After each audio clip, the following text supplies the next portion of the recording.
Kit's fifth book is a summer book.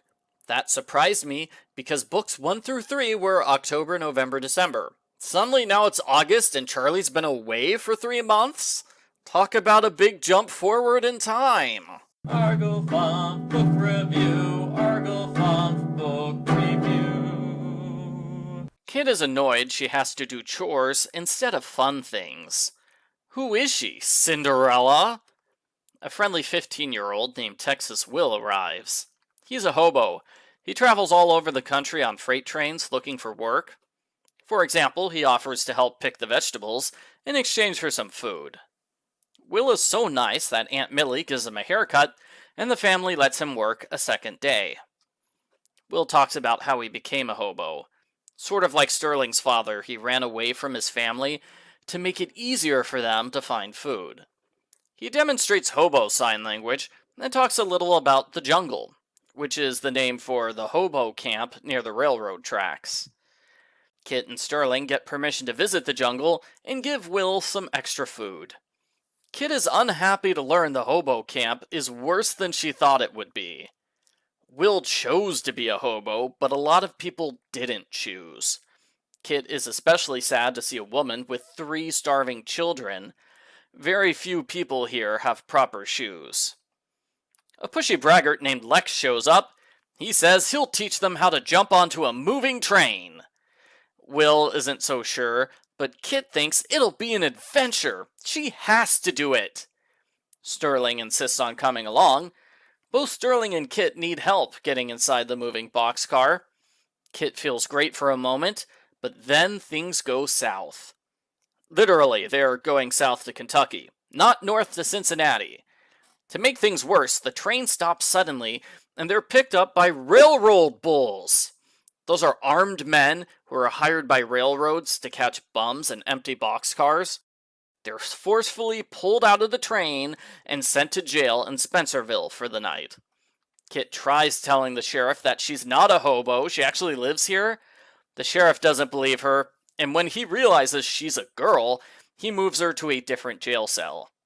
Stirling shows Kit the hobo sign for pretend to be sick, so she fakes stomach pains. The sheriff lets her go to the bathroom, which has a small window. Kit escapes through the window, runs past the guards, and makes it to a railroad bridge. I have to wonder if Stirling knew about the window in the bathroom.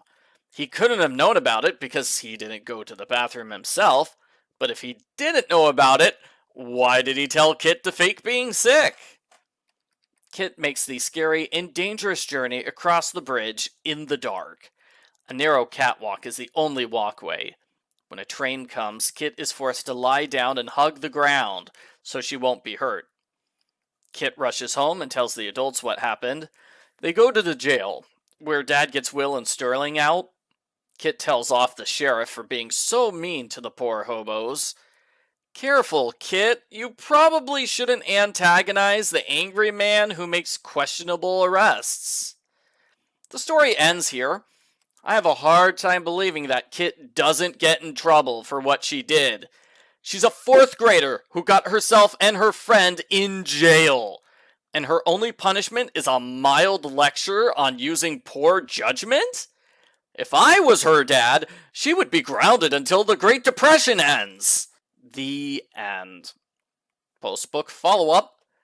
While this is an exciting story, it seems a little out of character for Kit. She makes some bad decisions, because if she had made sensible choices, the story wouldn't have happened. I assume that's why Ruthie was not in this book. No way would Ruthie have gone along with a plan to jump into a moving boxcar. The book tries to justify Kit's bad decisions by emphasizing how bored she is at the start. Like a Disney princess, she complains about how she wants adventure in the great wilds somewhere. I didn't think that was a good enough motivation for her to try the hobo life.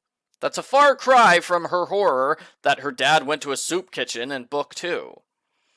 I guess I'm saying it's good she saved the day, but it's bad she ruined the day to begin with. Overall, I'd say this is a good book. I like the educational stuff about hobos, and there's definitely a 1930s Nancy Drew vibe to 1930s Kit facing dangers. I just wish there was a better justification for why Kit got into danger in the first place. I give Kit Saves the Day a summer story a thumbs up.